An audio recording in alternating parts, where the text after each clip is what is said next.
예약했던 여행 상품을 변경할게요. 여행 일정에 중국만 다녀오고 한국은 빼겠습니다. 그렇게는 안 됩니다, 고객님. 무슨 말이에요? 아직 여행 기간이 많이 남아서 변경이 가능하다고 들었어요. 네, 변경은 가능한데 변경해 드릴 수 없어요. 여행사 직원의 앞뒤도 안 맞는 말도 안 되는 대답에 한 여성이 어처구니가 없어 하는데요. 어떤 사연이 있는지 한번 들어보시죠. 안녕하세요. 저는 네덜란드 와게닝겐 대학의 부속 연구소에서 경제지표 연구를 담당하고 있는 테스라고 합니다. 몇 달 전 연구원에서 일한 지 10년이 되어 장기 근무 휴가 15일과 두둑한 포상금을 받았습니다. 제 버킷리스트 중에 하나가 가족과 함께 배낭여행을 해보는 거였는데요. 휴가 소식을 듣자마자 가족들에게 간만에 네덜란드를 벗어나 보자고 했고, 남편은 그동안 고생했다며 원하는 여행지로 함께 가자고 했죠. 업무차 유럽은 자주 다녀왔던 곳이고 미국은 왠지 꺼림칙했어요. 네덜란드는 총기를 소지하지 못하는 나라인데 미국은 종종 총기 사건으로 전 세계를 놀라게 하잖아요. 아이들을 데리고 그런 위험한 나라에 갈 수는 없었습니다. 여행지를 선택하려고 하니 막상 네덜란드만큼 안전한 곳은 없다고 생각이 들더라고요. 이때까지만 해도 전 세계에서 치안 강국 1위는 단연코 네덜란드라고 생각했습니다. 시민들의 수준도 높거니와 네덜란드에서는 다른 나라와 달리 자원경찰제를 하고 있거든요. 제 옆집에 사는 케빈은 법대 교수인데 저녁이면 경찰로 변신합니다. 경찰복을 입고 권총을 소지한 채 직업 경찰 동료와 순찰에 나선답니다. 이게 바로 네덜란드의 자원경찰인데요. 거의 60년째 내려오는 네덜란드의 문화입니다. 아무나 자원경찰을 할 수 있는 것도 아닙니다. 자원경찰이 되려면 사격도 잘 해야 하고 범인 체포술 같은 기술도 배워야 해서 해마다 10시간 이상의 교육을 받아야 할 수 있고 그 기준도 엄격하답니다. 심리 테스트를 받아 정신에 문제가 없어야 하고 체력 테스트는 당연하고요. 도덕성 검사도 통과해야 하거든요. 급여는 일반 경찰의 5분의 1 수준이지만 돈을 벌려고 자원경찰을 하는 사람은 없습니다. 치안 유지에 한 몫을 한다는 자긍심으로 일을 하고 있거든요. 일반 경찰 치안도 물론 훌륭한데 높은 수준의 자원경찰까지 있으니 네덜란드는 치안에 있어서는 참으로 안전하고 살기 좋은 곳입니다. 하지만 이런 자부심도 한국을 다녀오면서 완전히 박살나고 말았습니다. 안전한 나라는 치안만 잘한다고 되는 게 아닌 것을 알았거든요.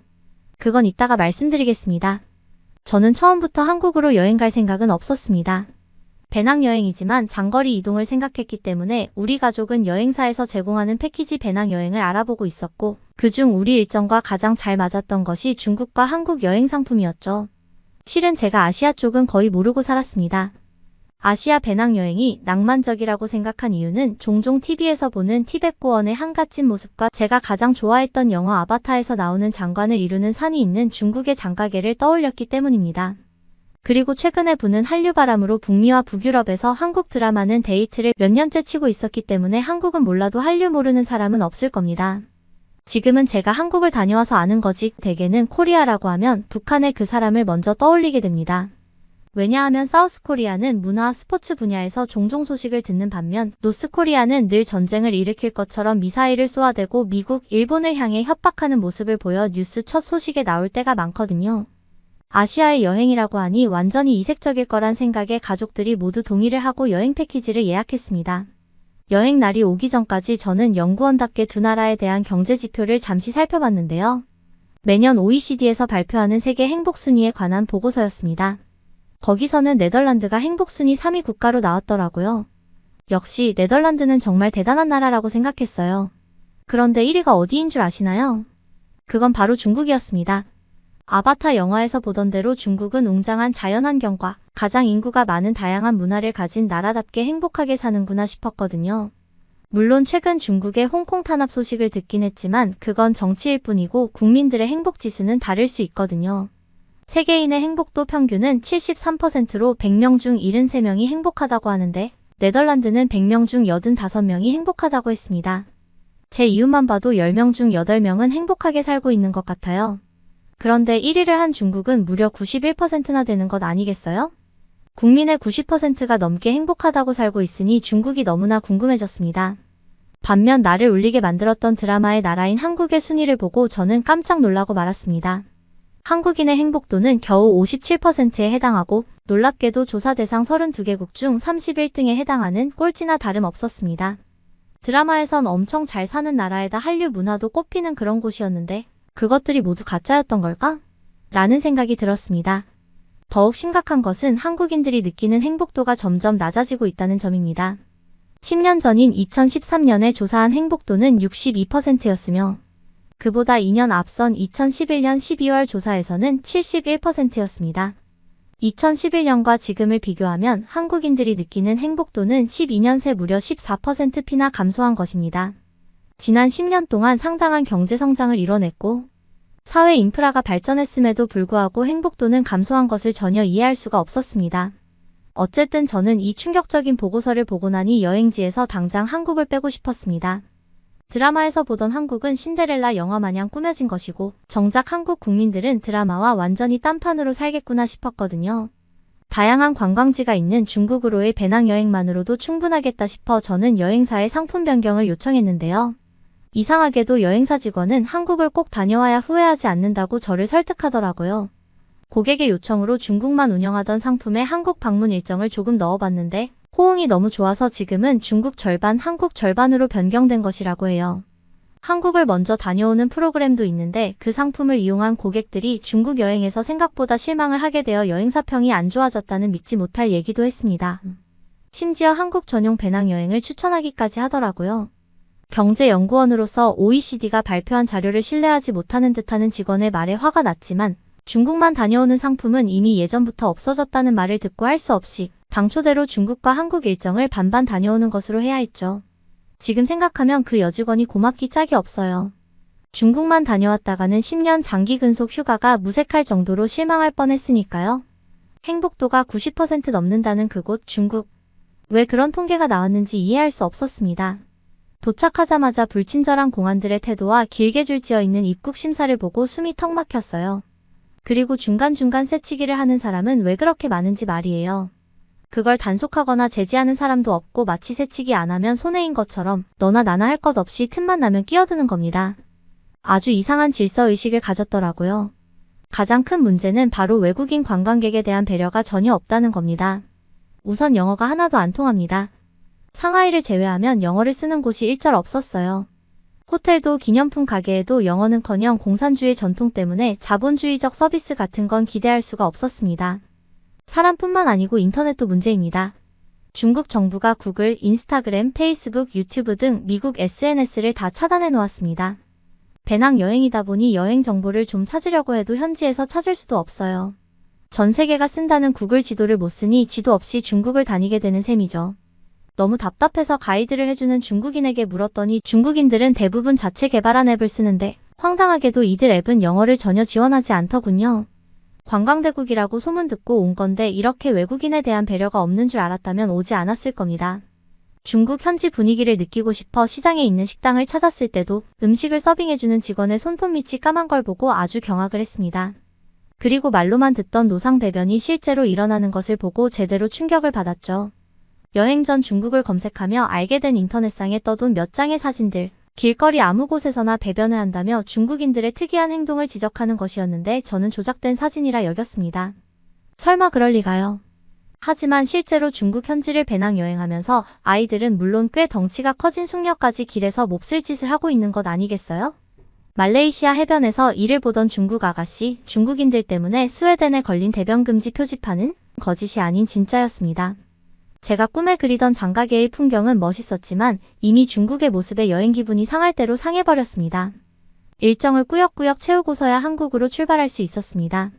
어떻게 중국이 행복도가 90%가 넘는지 이해할 수 없었지만 한편으로는 질서의식이나 배려보다 개인주의가 강하다 보니 남을 의식하지 않고 자기 하고 싶은 걸 하니 만족도가 높을 수도 있겠다는 추측도 하게 되더라고요.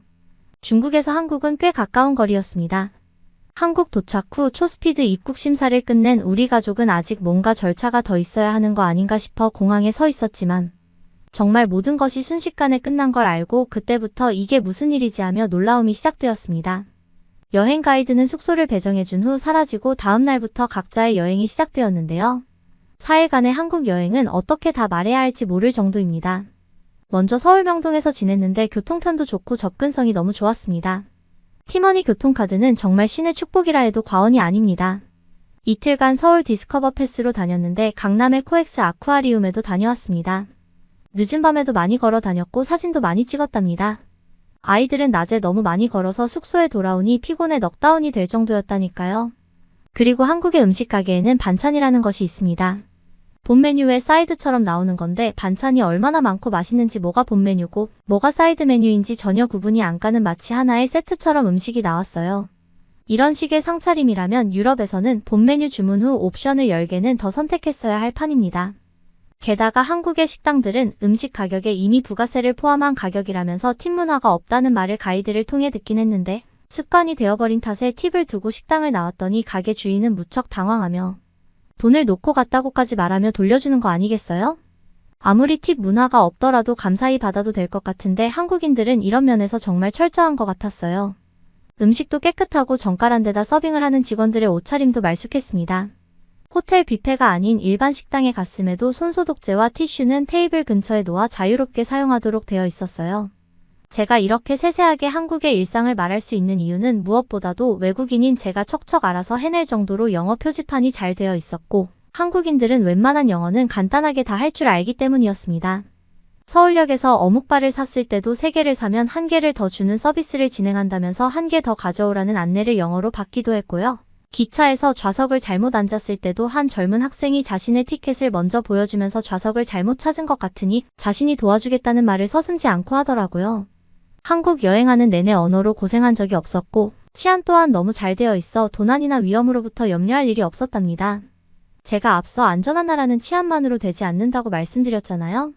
제가 한국에서 가장 많이 느낀 것은 보이지 않는 안전함이었습니다. 그게 뭐냐면 바로 마약으로부터의 안전입니다. 무슨 뜬금없는 소리냐고 하실 것 같은데요. 말씀드리기 부끄럽지만 네덜란드는 마약과 살인의 나라로 불리기도 합니다. 마약 조직 간 이권 다툼으로 도심에서 총격전이 벌어지거나 주택가에 잘려진 목이 나뒹구는 일까지 일어날 정도니까요. 가까운 독일은 네덜란드가 마약관용 정치를 펼치다 마약 테러 나라로 된 것 아니냐는 기사를 내기도 했어요. 네덜란드를 유럽 마약 산업의 허브이자 마약에 찌든 국가로 표현하는 걸 보니 너무 참담하더라고요.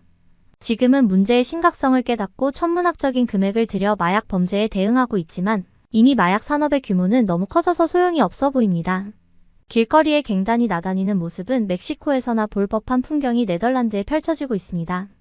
그리고 한국보다 먼저 방문한 중국은 치안을 이유로 들어 공안들이 도로를 순찰하며 자국 국민들을 감시하고 있더군요. 하지만 한국은 달랐습니다. 경찰차가 순찰을 돌긴 하지만 한국인들이 그 모습을 전혀 불편해하지 않고 길거리에는 아이들과 어른들 할 것 없이 아주 편안하고 자유롭게 다니고 있었습니다. 수시로 조폭이 튀어나온다거나 갱단 조직들이 있는 곳에서는 보이지 않는 경계와 긴장감이 있는데 한국에서는 전혀 느낄 수 없었던 것이죠. 한국은 치안을 포함해서 사회 전반적인 것이 안전한 나라였습니다. 그런데 도대체 왜 이런 나라가 행복도가 꼴찌 수준인지 알 수가 없었습니다. 경제연구원으로서 보고서를 정말 신뢰하는 편인데 데이터가 잘못 집계되었나 의심이 들 정도였어요. 어쩌면 한국이 급격한 경제성장으로 부익부 빈익빈 현상이 심해지면서 상대적인 박탈감을 가진 계층이 있지 않았나 싶어요. 아무래도 행복에는 경제적 상황도 중요한 요소이니까요. 이렇게 안전하게 사는 것만으로도 행복도가 99%는 될 것 같은데 한국 사람들은 욕심이 참 많다는 생각도 해보게 되네요. 얼마나 살기 좋은 곳인지 한국인들이 외국을 나가봐야 알지 않을까요? 저는 장기간의 아시아 여행을 뒤로하고 다시 네덜란드로 돌아와서 연구에 몰입하고 있습니다. 한국 덕분에 장기 휴가를 뜻깊게 보내고 왔네요. 20년 차가 되면 휴가가 또 나오니 그땐 한국의 다른 도시를 다녀보고 싶어요. 여수와 목포, 울릉도도 좋다고 하더라고요. 그곳들은 저에게 한국 여행을 꼭 가라고 했던 여행사 직원의 추천이었어요. 그래서 더욱더 신뢰가 갑니다. 다시 한국에서 뵐 날을 기약할게요. 오늘의 사연 어떠셨나요? 네덜란드의 경제연구원 테스 씨의 사연 잘 들었습니다. 외국인들이 볼 때 한국이 참 살기 좋은 곳인데 정작 한국인들의 행복도가 낮다고 하니 아이러니한데요. 한국인의 행복도가 점점 높아지길 기대합니다. 오늘도 감동 돋보기를 끝까지 시청해주셔서 감사합니다. 구독과 좋아요는 영상 제작에 큰 힘이 됩니다.